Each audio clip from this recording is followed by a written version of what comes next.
Hello students, आज हम study करेंगे सेंटर ऑफ मास मोशन।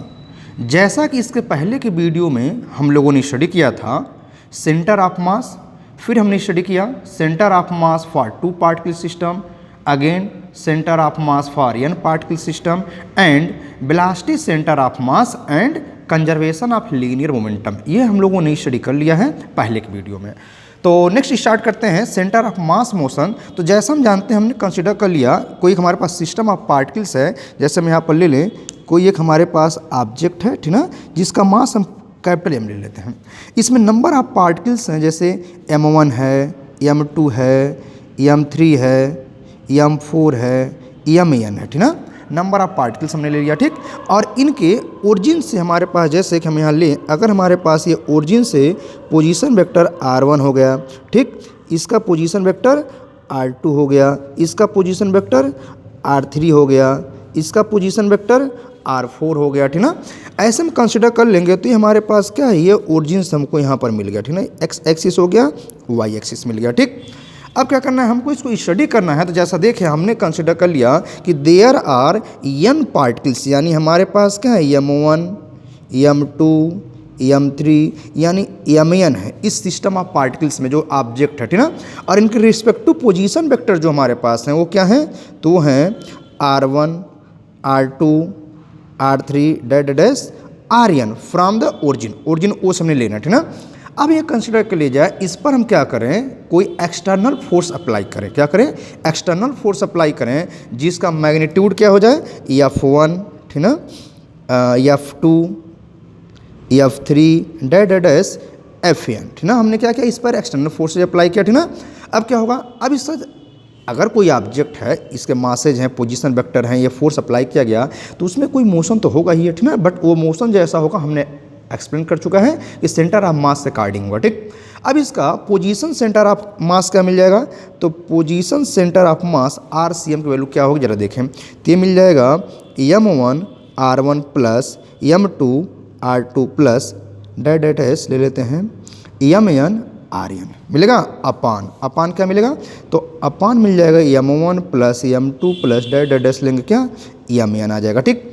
हमने क्या कहा, जो ऑब्जेक्ट हमने लिया है, यहाँ पर जो ऑब्जेक्ट लिया है जिसका मास हमारे पास कैपिटल एम है और उसमें नंबर ऑफ पार्टिकल जो थे m1, m2, m3, m4, mn, ठीक ना।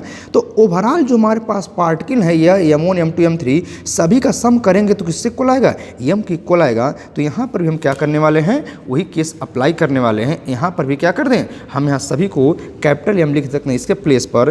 तो R हमको मिल जाएगा RCM is equal to m1 r1 plus m2 r2 plus dash dash लेंगे mn rn और अपान हमको मिल जाएगा उसके ऊपर कैपिटल m मिल जाएगा, ठीक ना।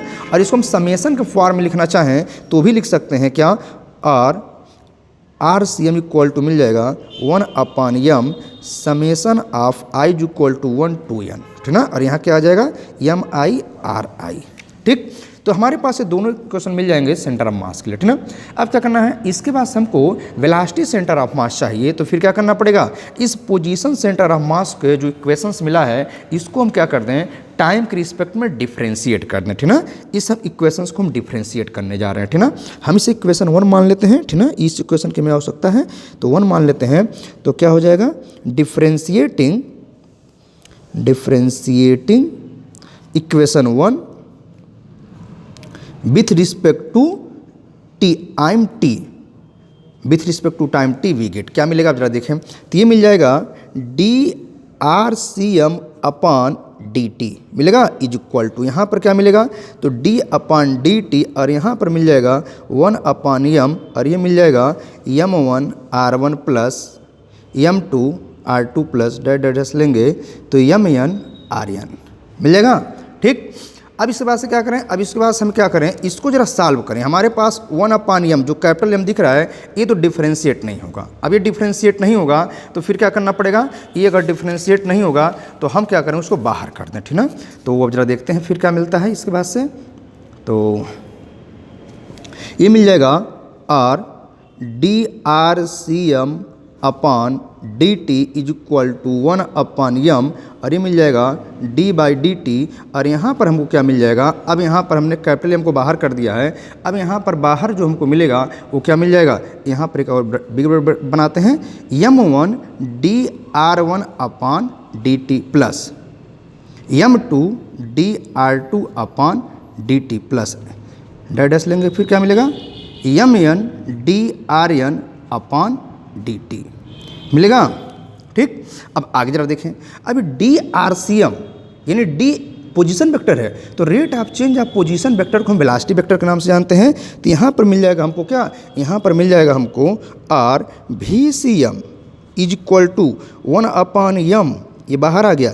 अब जरा देखें, ये जब डिफ्रेंशिएट होगा तो यहाँ पर मिलेगा क्या, m1 और dr1/dt rate of change of position means velocity. तो m1 v1 plus m2 v2 plus dash लेंगे तो mn vn मिल जाएगा। ठीक, अब जरा देखें, ये हमारे पास मिल गया वेलोसिटी सेंटर ऑफ मास। तो हम इस इक्वेशंस को जैसा देखें, अब इसको और भी समेशन फॉर्म में लिखना चाहें तो हम लिख सकते हैं VCM is equal to 1/m summation of i is equal to 1 to n mi vi। नहीं लिख सकते हैं, बिल्कुल लिख सकते हैं। हम इस क्वेश्चन को 2 बनाते हैं, ठीक ना। इसके में आवश्यकता है क्या करें, अगेन क्या करना हो, हमको acceleration centre of mass acceleration of centre of मास निकालना हो। जैसे पोजीशन ऑफ सेंटर ऑफ हमने मास निकाला, ठीक ना, फिर हमने वेलोसिटी सेंटर ऑफ मास निकाला। अब क्या करें, एक्सेलेरेशन सेंटर ऑफ मास चाहिए तो अगेन डिफरेंशिएट करने, ठीक ना, अगेन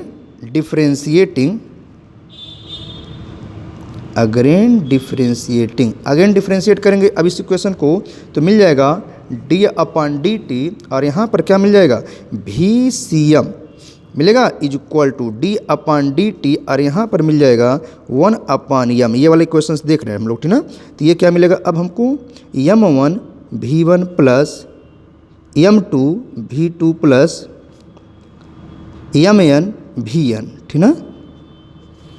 अब इसको क्या लिखेंगे, और ये d rate of change of velocity यानी हमको एक्सेलेरेशन मिल गया, यानी ACM मिल गया। ACM इक्वल टू क्या मिलेगा, यहाँ तो m 1/m बाहर आ गया, 1/m बाहर आ गया, और यहाँ पर क्या लिखाएगा, m1 dv1/dt plus m2 dv2/dt plus dash ले लेंगे, फिर क्या मिल जाएगा हमको, ये मिल जाएगा mn dvn/dt मिल जाएगा। आगे देखते हैं, ठीक है। और ACM is equal to 1/m बाहर है, इसको बाहर रख देते हैं, और यहाँ पर क्या मिल जाएगा, md rate of change of velocity, तो मिल जाएगा m1 a1 plus m2 a2 plus dash लेंगे, फिर लेंगे mn an मिल जाएगा, ठीक ना। तो ये हमारे पास क्या मिल गया, एक्सेलेरेशन सेंटर ऑफ मास मिल गया, ठीक ना। ये इक्वेशन जो रिप्रेजेंट कर रहा है acceleration centre of mass represent कर रहा है, ठीक ना।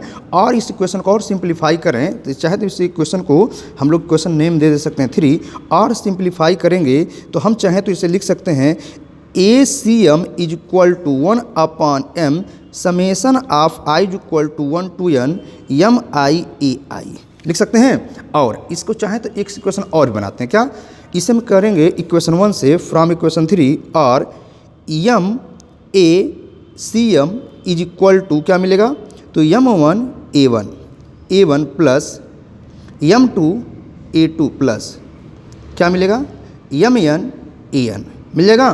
ठीक, इक्वेशन से हमें क्या मिल गया, हमें दिख रहा है मास इनटू एक्सेलेरेशन। तो मास इनटू एक्सेलेरेशन क्या होता है, तो ये फोर्स होता है, ठीक ना। तो अब यहाँ से हम क्या कर सकते हैं, हम फोर्स फाइंड आउट कर लें कि हमें क्या मिलेगा। तो according to Newton second law motion जो एक्सटर्नल फोर्स होंगे वो यहीं से तो निकल के आएगा। तो हम चाहें तो इसकी value F1 F2 F3 F' Fn ले सकते हैं। तो हम क्या करते हैं, नेक्स्ट क्या करते हैं, उसकी वैल्यू को पुट करते हैं, तब हमें क्या मिल जाएगा यहाँ पर। अब इसके बाद से हमको मिल जाएगा और MACM इज इक्वल टू, अब यहाँ पर जैसा हमने देखा, अभी क्या देखा हमने, यहाँ पर जो वैल्यू आई थी, ये जो क्या दिख रहा है M1 इंटू A1, यानी क्या मिलेगा, ये जो मिलेगा हमको, ये मिलेगा फोर्स F1 मिलेगा, इसी तरह F2 F3 मिलेगा। तो यहाँ पर हम पुट कर देंगे, अब क्या मिलेगा, ये मिल जाएगा F1 plus F2 plus F3 plus dash लेंगे, क्या मिल जाएगा, Fn मिल जाएगा।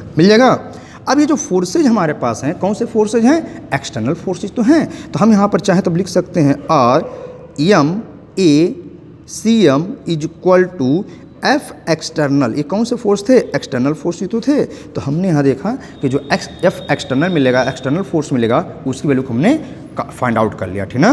तो एफ एक्सटर्नल क्या है, यानी जो एक्सटर्नल फोर्स दिख रहा है ये है क्या? तो sum of external forces acting on the all particles. जो हमने यहाँ पर लिया था अभी शुरुआत वाला फिगर, इस फिगर में क्या दिखाया गया? जो हमारे पास नंबर ऑफ फोर्सेज वर्क करेंगे ऑल पार्टिकल्स पे, देयर आर एन पार्टिकल्स ना, तो वही फोर्सेज हमारे पास हैं 10। The product of total mass of the system, जैसा हम देख रहे हैं total mass of the system and acceleration, हमारे पास क्या ये है? हमारे पास acceleration of centre of mass, C mean centre mass, यानी centre of mass, acceleration centre of mass मिल जाएगा। तो यहाँ पर क्या दिखेगा?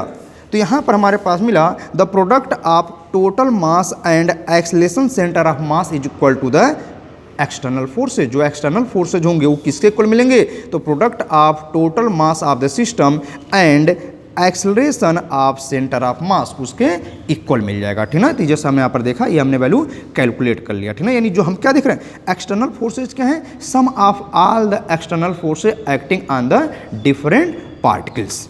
This means that the center of mass of a system of particle moves as if the entire mass of the system were concentrated at it and all the external forces were applied on it। जैसा हम शुरुआत में बता चुके थे, जब centre of मास बताए थे पहला वीडियो, वहाँ पर हमने कंसिडर किया था अगर कोई ऑब्जेक्ट है उसका जो सेंटर ऑफ मास है, तो उस सेंटर ऑफ मास जैसे हमने कंसिडर कर इस पॉइंट पर अगर मिल रहा है तो हम कंसिडर कर लेंगे उस ऑब्जेक्ट का टोटल मास, एंटायर मास उसी पर्टिकुलर पॉइंट पर कंसंट्रेटेड है, ठीक ना। और अगर उसमें कोई फोर्स लगाएंगे तो ऐसा अपीयर होगा ये फोर्स इसी पर टोटल लग रहा है और जो मोशन हो रहा है थ्रू आउट दिस पॉइंट हो रहा है, ठीक ना। तो वही बात यहाँ पर की जा रही है, ठीक ना। तो हमारे पास जो भी होंगे ये होगा कि ओवरऑल मास वहीं पर कंसंट्रेटेड है और all external forces applied on this point, इस पॉइंट पर अप्लाई किए जाएंगे, ठीक ना।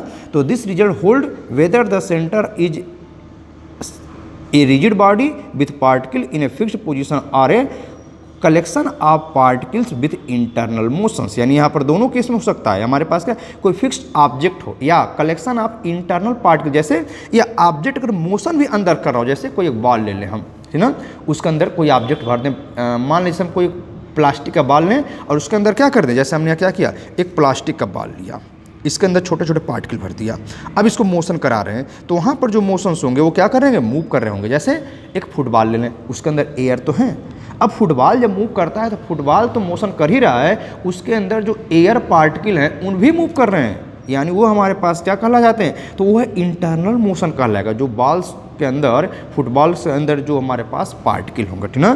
तो यहाँ पर हमारा आता है क्या, अब इंटरनल फोर्सेज का रोल क्या होगा, ठीक ना। तो हम कहते हैं role of internal forces, role of internal forces हमारे कहने का यही सेंस है कि हमारे पास जो भी एक्सटर्नल फोर्सेज लगाई जाती हैं, अगर उनका अब्सेंस है, यानी in the absence of external forces, in the absence of external forces में ही हमारा लीनियर मोमेंटम कंजर्व होता है। तो हमारे पास जो नेट रिजल्टेंट फोर्स मिलता है, जो नेट फोर्स मिलता है कौन सा, इंटरनल फोर्सेज, जैसे हमने कहा पर सैंड पार्टिकल एयर हैं, तो ये इस प्रकार मूव करते हैं, इनका जो रिजल्टेंट मिलता है एफ नेट मिलता है, उसकी वैल्यू क्या हो जाती है, 0 हो जाती है। एफ नेट यानी जो रिजल्टेंट हमको मिलता है उसकी वैल्यू 0 हो जाती है, इनका कोई प्रभाव नहीं पड़ता है क्योंकि एफ नेट की वैल्यू 0 होती है।